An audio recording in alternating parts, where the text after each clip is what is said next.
Unai deitzen naiz, eta Seguros Lagun Arrosen lan egiten dut, informatika taldean. Askotan, baina ni gustora laguntzen diot eta bere adinarekin WhatsAppekin eta guzti saiatzen da, beraz niretzat arroz dentitzeko gauza bat da.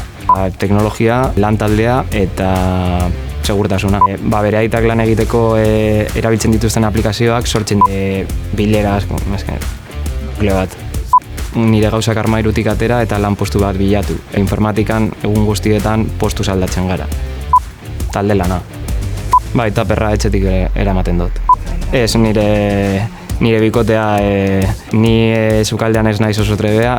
Unibertsitatean informatika ikasteko momentu paregabea dela. Patzientzia izan desatela lan postua bilatzen dutenean eta gehien gustoko dutena aukeratzea. Hau da dena.